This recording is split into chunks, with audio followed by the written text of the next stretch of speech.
affinity with the All Progressives Congress. So much was expected of the APC, specifically PC Delta, towards the 2019 general election. What went wrong? I think I can talk more authoritatively from the perspective of the Buhari Support Organization, where I am the Delta State Publicity Secretary. I would say that the APC in Delta State at a point ran into murky waters prior to the election. There were factions that became irreconcilable, and they went into the elections divided. So the only platform that served like a unity platform was the Buhari Support Organization. Though different factions had their different ways they supported the president for his re-election, but the major umbrella body that ran the election of the president was the Buhari Support Organization. That is not to say that APC as a party did not support the election of the party. Of course, it is their election, but because of the division, it was not a harmonious platform upon which that election was prosecuted in Delta State.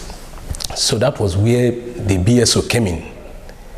And like I said, I happen to be the public secretary of the Buhari Support Organization. I can tell you that we did impressively well. Last election in 2015,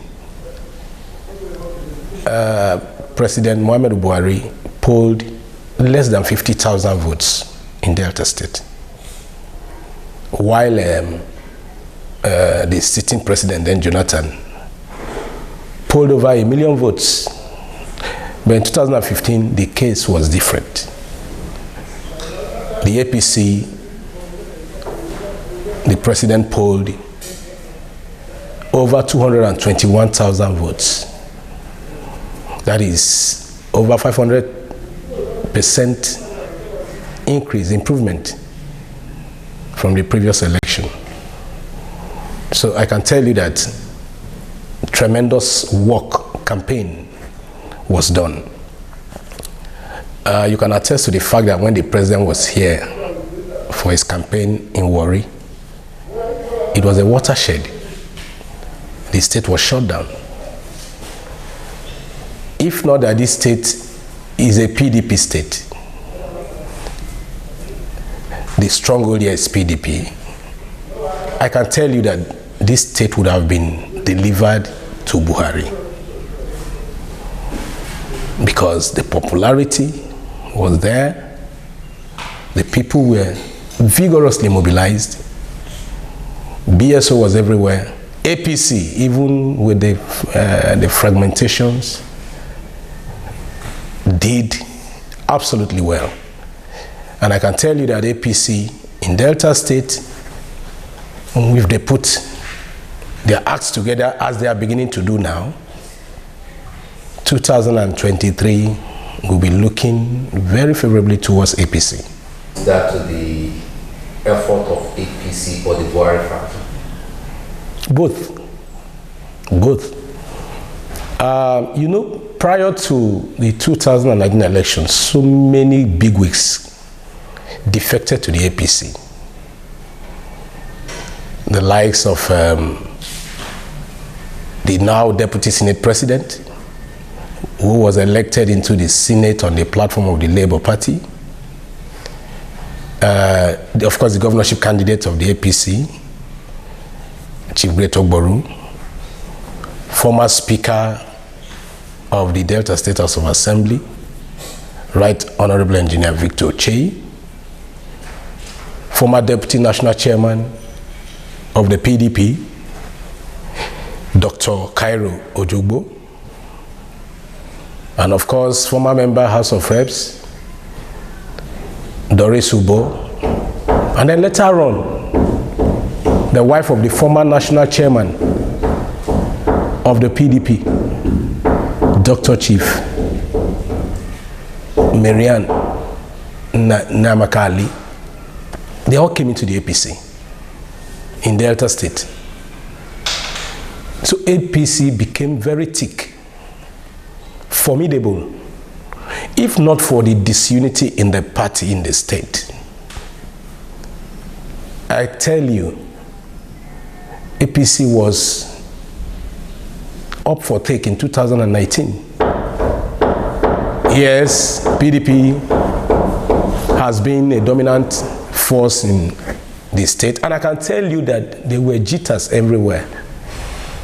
And I won't be surprised if the PDP also helped to fuel the crisis within the APC. But that is yesterday's story. Today, the party is putting its acts together. The leadership is becoming pointed. The Emerald faction that was in court against the Omoagege Ogboru faction, that is Ogodo, versus the state chairman Jones Erue. That case is now out of the Supreme Court. So as I can speak to you now, the APC as a party is no longer grappling with litigation. The cases in court have virtually been withdrawn, all of them. So that is already laying a foundation for proper harmonization of the party under the emerging leadership of the Deputy Senate President, the number 5 man in the country today, talking about distinguished Senator Ovie Omoagege, as his Deputy Senate President. Much now is expected of him to do in bringing the party together as one. I have no doubt in his capacity as a grassroots, well-grounded, down-to-earth politician that understands the politics of Delta State like the back of his hands. Many people say the governor Okowa is a strategist. I can tell you Omoagege is also a well-grounded strategist when it comes to the politics of Delta State. You know his antecedent. He's been there. He has held virtually all positions in the state. He was an executive assistant to former Governor Iborin. They all were in the same political family. He became a commissioner, and later SSG. He contested the governorship. 2007 he contested. 2011 he contested. Then 2015, when he had to switch over to contest for the Senate. So you can see he's been a man on ground that understands the nooks and crannies of Delta politics. And emerging as the highest political office holder in Delta State on the platform of the APC. Then 2019 will definitely be, 2023, sorry, will definitely be a different ball game. So he has taken the initiative to call for a unity meeting. At various levels, they will hold meetings, and once the party put their acts together, 2023 is going to be very interesting. First time we hearing of harmony after election. 2019 specifically, there was a lot going into harmonization and all of that. What is different now? What is different is that there is now a clear-cut leadership.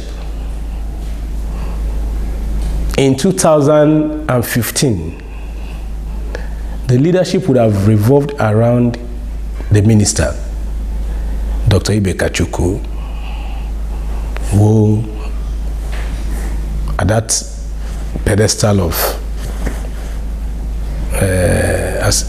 in such level of position in the APC at the federal level, he was supposed to step fully into the shoes of a leader of the party and give direction. But he was not caught out as the conventional politician. He was not at home with the people. He related more with the elites, with the gladiators. So he was not the everyday politician. So he understandably could not galvanize the party the way he should at the different strata of political structure, the grassroots, the LGA, the state, and then the connection with the federal structure. So he was just up there. Okay? And that also explains why the stupendous investment he made, because he did invested into the party, was hijacked at that level. It didn't trickle down. It didn't get to the grassroots. So mobilization too was stifled. People at the top, they hijack materials for election, okay? And the grassroots were left in the cold. So he couldn't provide that leadership that could touch the grassroots. So he had intermediaries who never helped him to achieve that great task that was ahead of him. But he did his best. And I think his best was also commended by those that related at that level with him. So 2019 will be different because the leadership that is emerging now is in touch with the grassroots. I don't think there's any ward in Delta State that the Deputy Senate President has not been or does not know. He's from Orogun. Orogun has the Anyoma background or common ancestry. Orogun speaks Urobo and Okwane. In fact, he speaks Okwane fluently the same way he speaks Urobo. Okay, so he's been there. He's been in the system. He's been also in the persisting Ibori dynasty. I think he has seen it all. So emerging now as a rallying point in Delta State is what makes a difference with what we had in 2015. They are aligning towards 2023 rather. You made mention of Ibori, and you know how dominant this factor has been, just like we have in Lagos.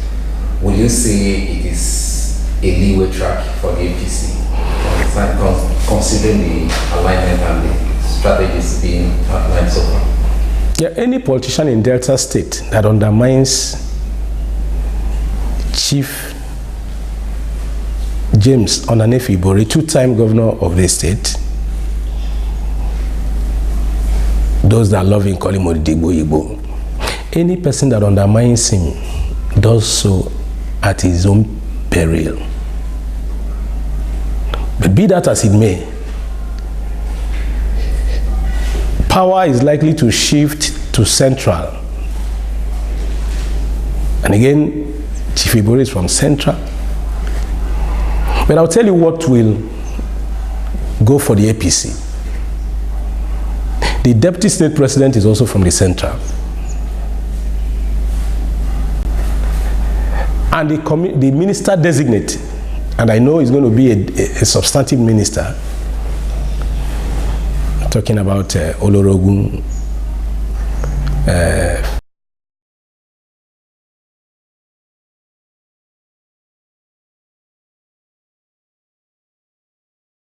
is already entrenched and empowered in the central, where power is likely to shift to.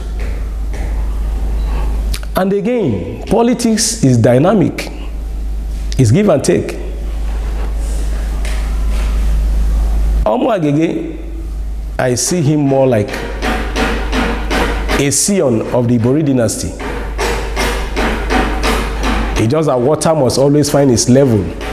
Politicians will always aspire and seek platforms to actualize their ambitions. Otherwise, all politicians are one, my dear. So I do not see much problem in 2023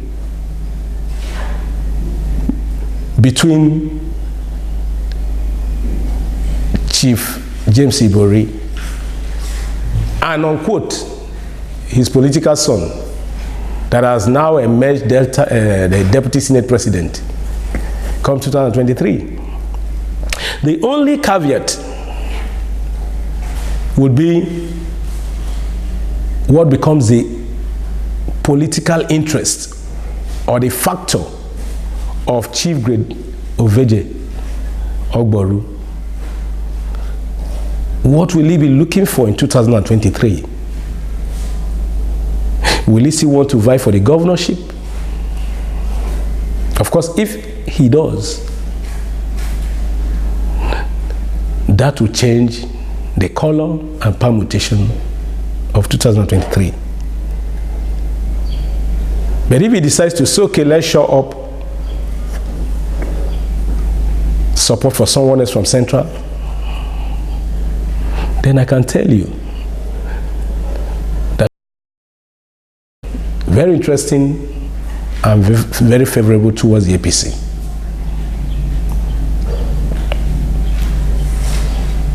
Talking of dynamism and change, as it were, in 2011 or towards 2015, the former Speaker of the National Assembly had to jump ship, and it was equally prevalent ahead of 2019. Is there a possibility, considering the Deputy President of the Senate was of the dominant Delta PDP stock, is there a possibility that he might, for consideration, political considerations, jump ship? Well, I don't know why somebody that is occupying such exalted office with all the perks of the office would want to jump ship. He has all it takes to fight, pursue, and actualize whatever political aspiration he would desire in the state. We are talking of the Deputy Senate President. What you should be thinking is people that will jump ship to be part with him, not him jumping ship. Who will he jump ship to be part with in the state? So you discover that God has exalted him. And gradually he's beginning to win the heart of the people. He has started well with his appointments. As we speak, he's even extending appointment to the PDP. I hope you are aware. A political advisor to former Governor Ibori, and also I think two-time commissioner under Udwa that has been contesting elections in Patani, Barrister Ramos Guana, has just been appointed the political advisor to the Deputy State President. So he's extending the olive branch to members of the PDP. So that's to tell you that he's opening up the political flanks in the state. And what does that point to you? A man that understands the terrain. So he is not short-circuiting his appointments to just the APC or his loyalists, because he's a man that is thinking tomorrow. So I can tell you that 2023 will indeed be an interesting page in the political history of Delta State. I think can save the PDP in the state is good governance. It's only by good governance that you can win the heart of the people. For Governor Ifeanyi Okowa, he has been doing his best. I must give it to him in terms of expedient governance of the state. He has been responsive to issues of flooding, youth engagement programs, the issues of technical education. Yeah, these are laudable. And again, he has used, though the scarce resources of the state, to empower a good section of Deltans. Whether it will be sustained is another ball game. Okowa is a political strategist. He has been in the state right from creation, and he understands the politics of Delta State very well, like the back of his hand. But again, the APC with the Deputy Senate President on the saddle in the leadership, with other notable, believable leaders like Engineer Hyacinth Enuha and others across the 3 senatorial districts. Delta State will be the state to watch in 2023.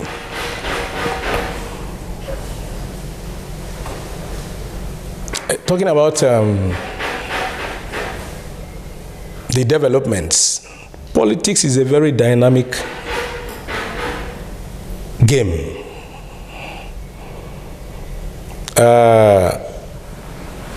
Some people that are in PDP now may jump ship in the eve of 2023. So nothing is cast on stone for a politician. All that is cast on stone for him is his political interest. So come 2023, by then also, the issues of power, zoning, and other arrangements and permutations will be on the front burner. Power will definitely be shifting from Delta North, either to South or Central, particularly Central because they kickstarted the zoning arrangement. So there's going to be horse trading, cross-carpeting, alignments, realignments, and it's only God that knows tomorrow. I can tell you what the true color of 2000